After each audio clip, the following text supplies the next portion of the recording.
cold morning light filtered through the frost-covered windows of a modest apartment on Amsterdam's Prinsengracht. Willem Bakker sat hunched over a small wooden table, his once sturdy frame now gaunt from months of hunger. His weathered hands trembled slightly as he carved paper-thin slices from their last turnip.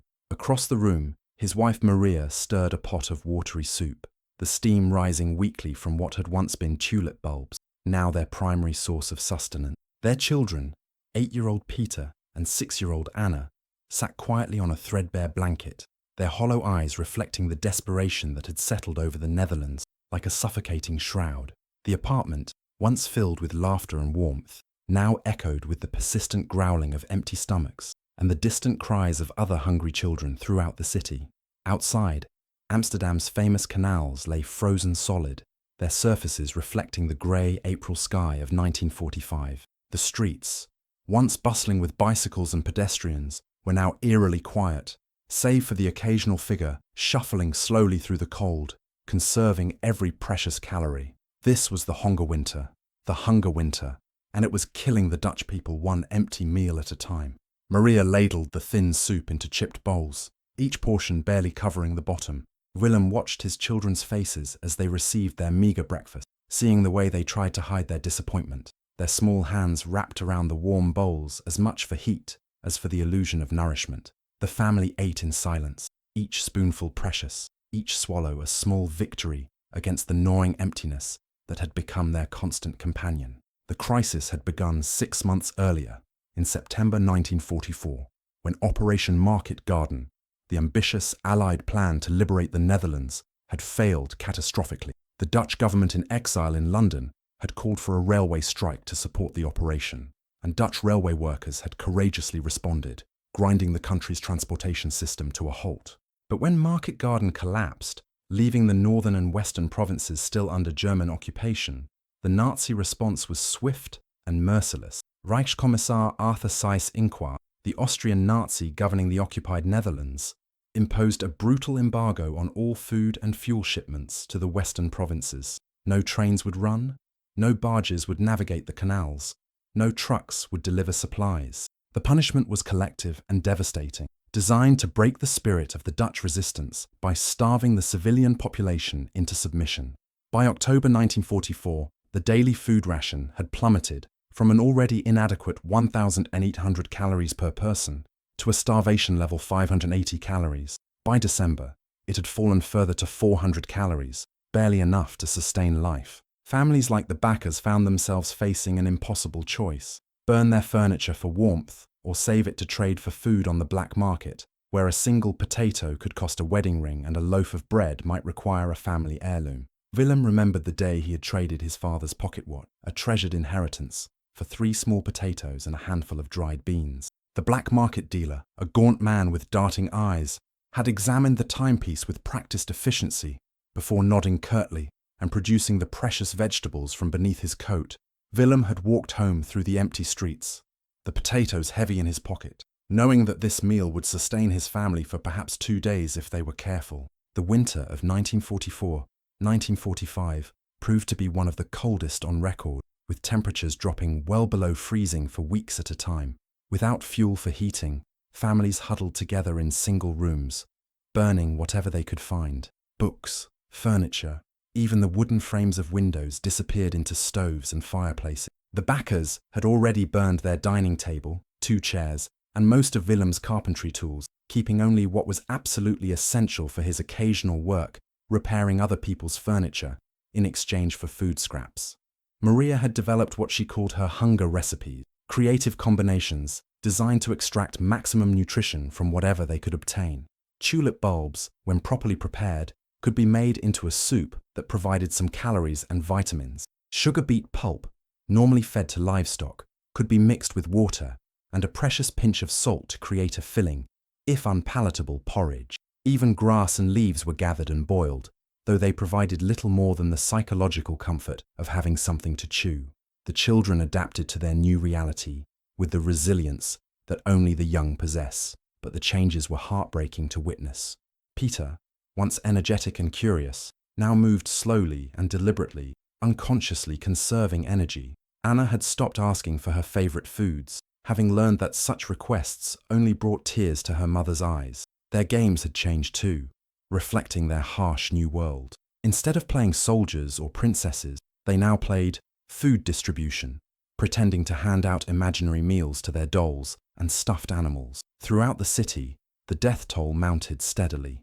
The official statistics would later reveal that more than 22,000 Dutch civilians died during the hunger winter, with the highest mortality rates occurring in March 1945. The true number was likely higher, as many deaths went unrecorded in the chaos of occupation and starvation. Entire families simply disappeared, found weeks later in their apartments, too weak to call for help, too proud to beg.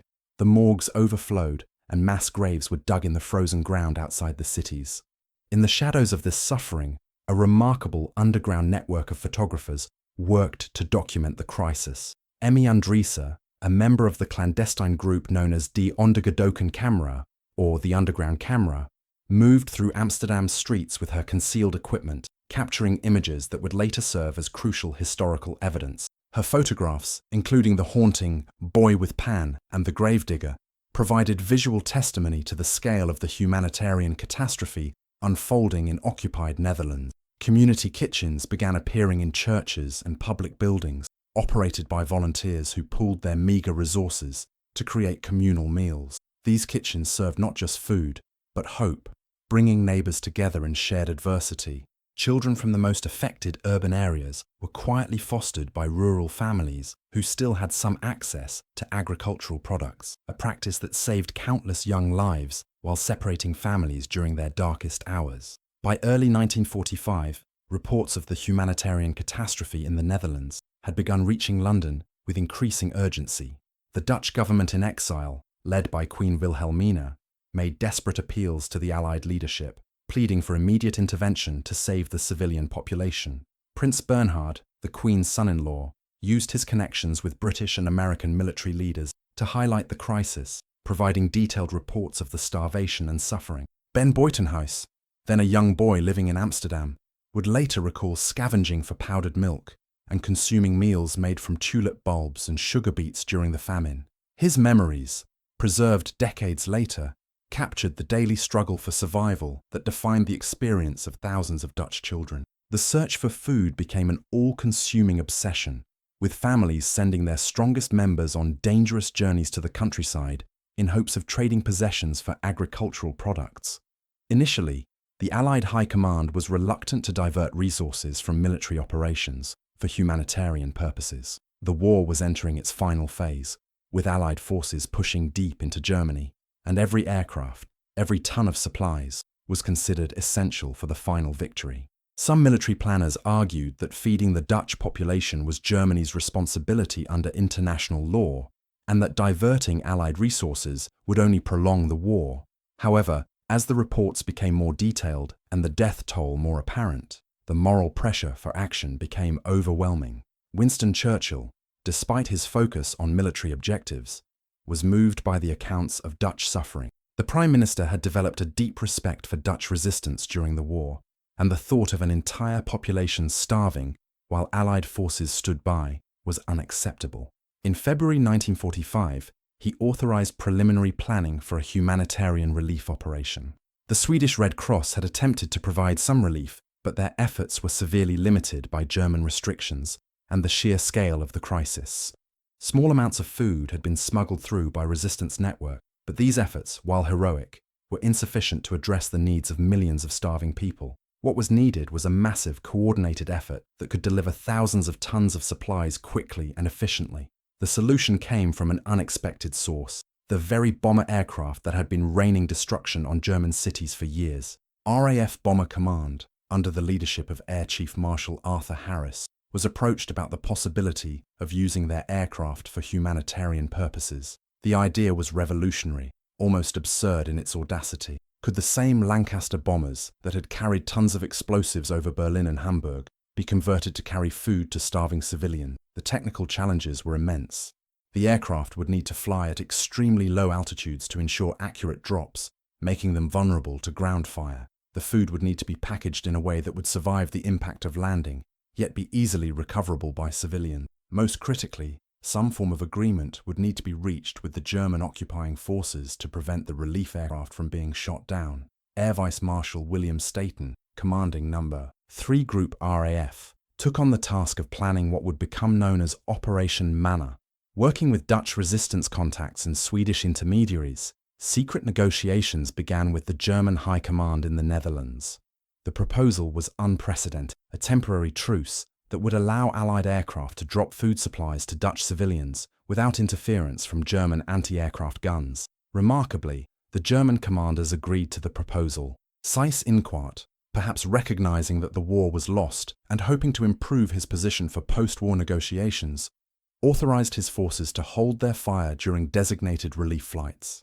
The agreement specified exact flight paths, altitudes and timing, creating narrow corridors of safety through which the Allied aircraft could operate. The pilots and crews of RAF Bomber Command received their briefings with a mixture of excitement and apprehension. Flight Lieutenant James Morrison, a veteran of 32 bombing missions over Germany, gathered his crew around the operations table at RAF Koningsby on the morning of April 28, 1945. The briefing officer's words seemed almost surreal after years of missions focused on destruction.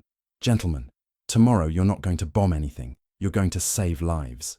The officer pointed to a map of the Netherlands, marked with designated drop zones near The Hague, Rotterdam, and Amsterdam. "Your bomb bays will be loaded with food parcels instead of explosives. Your target is not a factory or an airfield, but hungry families who have been waiting months for this moment." Morrison looked around at his crew, seeing the same mix of emotions reflected in their faces. Sergeant Tommy Williams, the rear gunner, spoke for all of them when he said, "After all we've done to Germany, it feels strange to be helping people instead of, well, you know." The navigator, Flying Officer David Chen, studied the maps intently, calculating flight paths that would keep them safe while ensuring accurate drops over the designated zones. The preparation was unlike anything they had experienced. Instead of the familiar routine of loading bombs and checking defensive systems, the ground crews worked to secure thousands of food parcels in the aircraft's bomb bay. Each parcel contained a carefully calculated selection of supplies: canned meat, flour, sugar, chocolate, and other essentials. The packages were designed to survive the impact of landing while remaining easy for civilians to carry and open. On the morning of April 29, 1945, the first wave of Operation Manna took off from airfields across eastern England. Morrison's Lancaster was part of a formation of 244 aircraft from multiple squadrons, their bomb bays loaded with hope instead of destruction.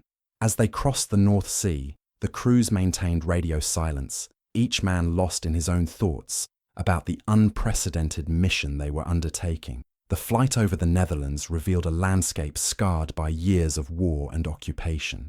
Below, the neat geometric patterns of Dutch fields and canals were interrupted by the dark smudges of destroyed bridges, abandoned vehicles, and empty towns. The pilots could see the effects of the hunger winter in the absence of smoke from chimneys, the lack of movement on roads and waterways, the general air of desolation that hung over the countryside.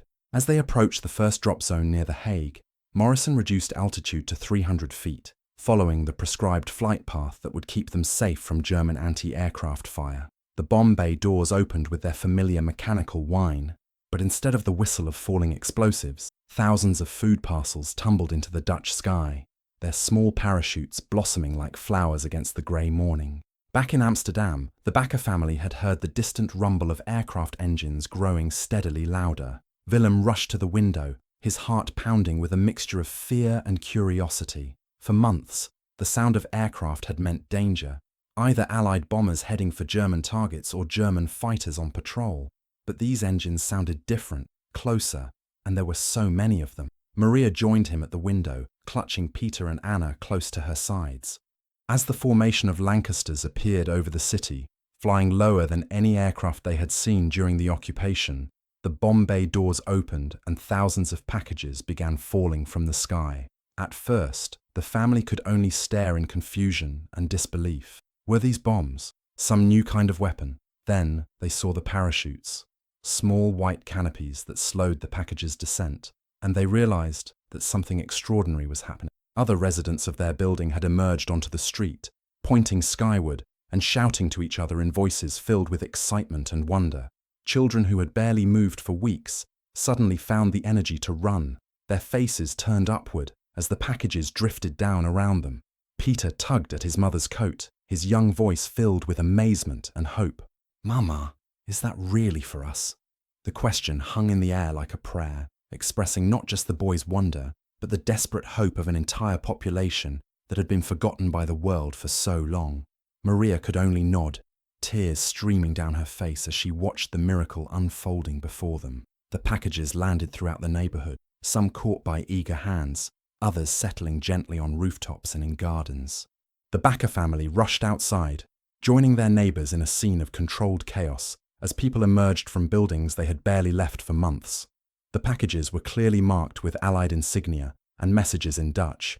"From your friends in the sky, and hold on, liberation is coming." Willem managed to retrieve 2 packages that had landed in the small courtyard behind their building. With trembling hands, he opened the first one to reveal treasures beyond imagination. Canned beef, white flour, real sugar, chocolate bars, and even cigarettes. The family gathered around the precious supply, touching each item as if it might disappear at any. For the first time in months, they would go to sleep with full stomachs. Throughout the city, similar scenes were playing out as Dutch families discovered the Allied supplies. Elderly people who had been too weak to leave their beds found the strength to come outside and witness the miracle. Children who had forgotten what it felt like to run and play suddenly filled the streets with laughter and shouts of joy. The psychological impact was as important as the nutritional one, as hope returned to a population that had been slowly dying of despair. The pilots, flying back to England after completing their drops, could see the effects of their mission unfolding below. Crowds had gathered in the streets, and some enterprising Dutch civilians had spelled out messages in the fields using white sheets and clothing. "Thank you, Tommies, and God bless the RAF." The sight of these messages, visible from thousands of feet above, brought tears to the eyes of hardened bomber crew who had seen too much death and destruction. Flight Lieutenant Morrison's radio crackled with the voices of his fellow pilots, their usual professional restraint giving way to emotion. "Did you see that crowd in Rotterdam? Look at all those people waving. I think I saw children actually running around down there." For men who had spent years dropping bombs on enemy targets, the experience of bringing life instead of death was profoundly moving. The operation continued for 8 consecutive days, from April 29th to May 7th, 1945. Each day brought new formations of Allied aircraft, flying the same dangerous low-altitude missions to deliver supplies to the starving Dutch population. The German forces, true to their agreement, held their fire, creating a surreal situation where Allied bombers flew unmolested over occupied territory in broad daylight. Parallel to Operation Manna, the Americans launched their own relief effort called Operation Chowhound, running from May 1 to May 8, 1945. American B-17 Flying Fortresses and other aircraft conducted 2,268 sorties, delivering an additional 3,770 tons of food to the starving Dutch population. The coordination between British and American forces demonstrated the Allied commitment to humanitarian relief even as the war entered its final days. Simultaneously, Canadian ground forces initiated Operation Faust, delivering 7,000 tons of food between May 2nd and May 9th, 1945. Trucks and other vehicles carried supplies directly to distribution centres, complementing the aerial drops with ground-based relief efforts.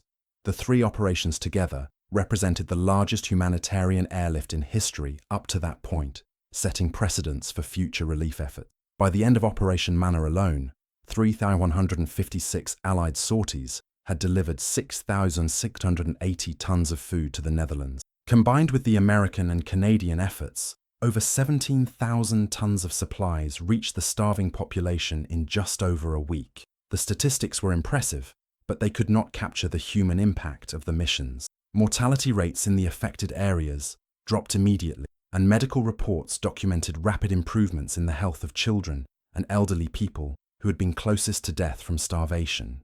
The Backer family, like thousands of others, experienced their first full meal in months on the evening of April 29th.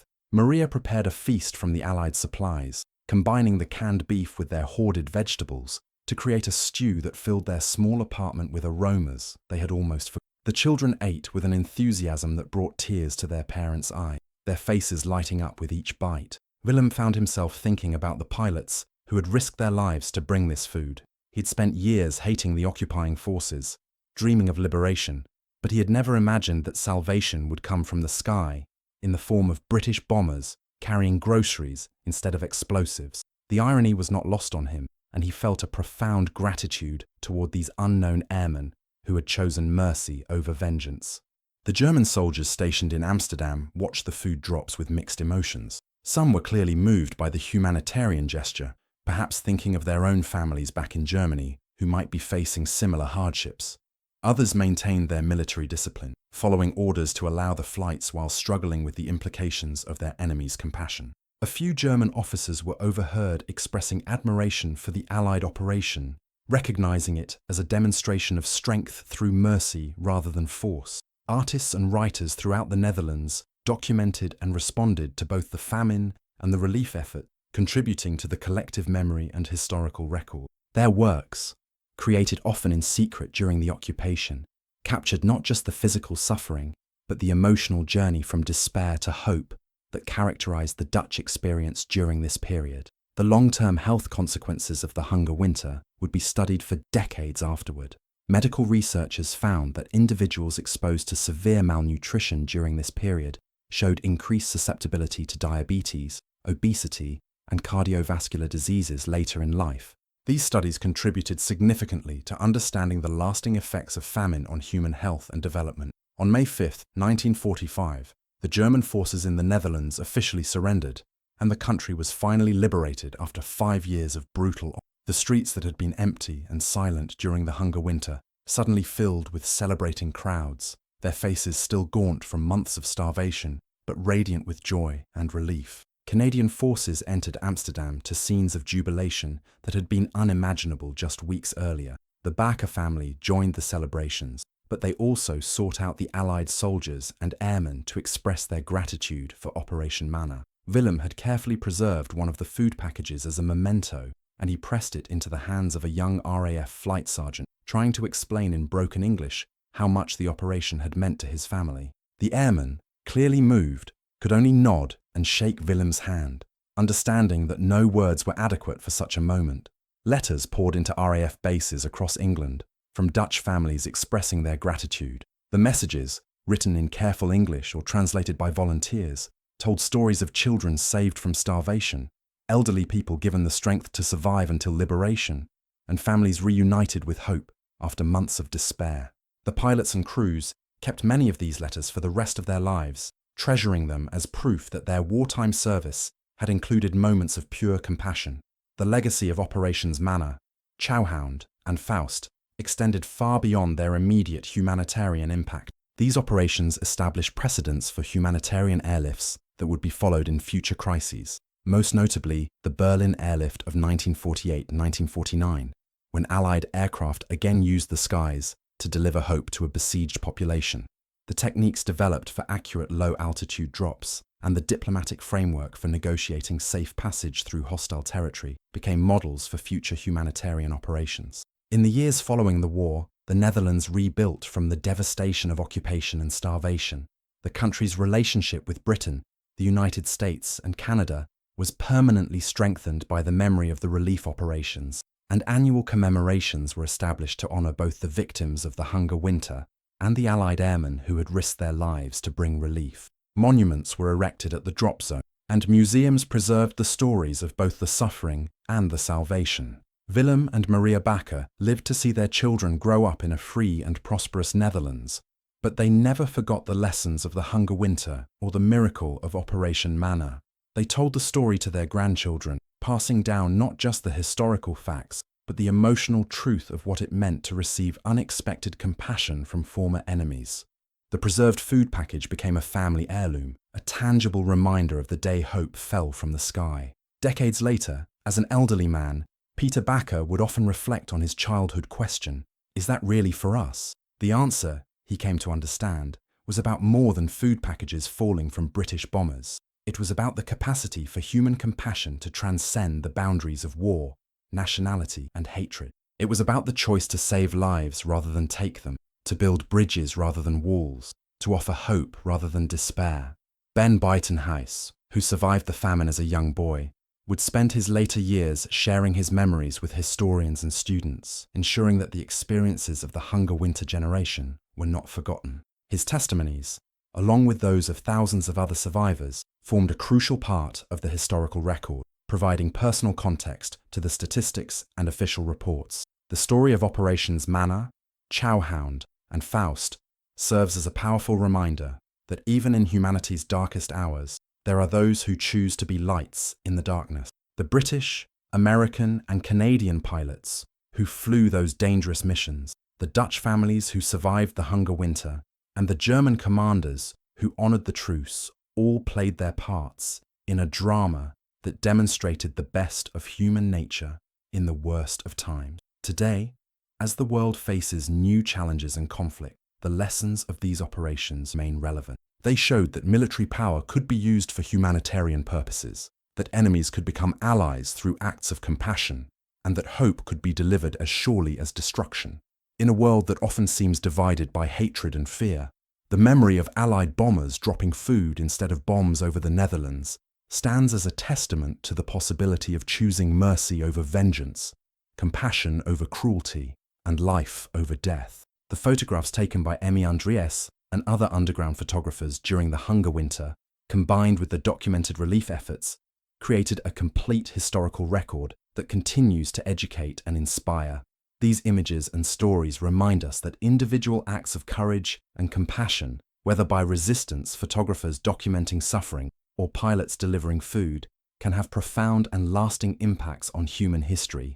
If you enjoyed this incredible story of humanity triumphing over adversity, please give this video a thumbs up and let us know in the comments what moved you most about Operation Manna. Your engagement helps us bring more of these powerful historical stories. If you're not already subscribed to our channel, please consider subscribing and hitting the notification bell so you never miss our latest content. We're dedicated to uncovering the remarkable moments in history where ordinary people did extraordinary things, and your support makes it possible for us to continue this important work. Share this story with someone who needs to hear about the power of compassion in dark times. Together, we can keep these vital lessons of history alive for future generations. Thank you for watching, and we'll see you in the next video.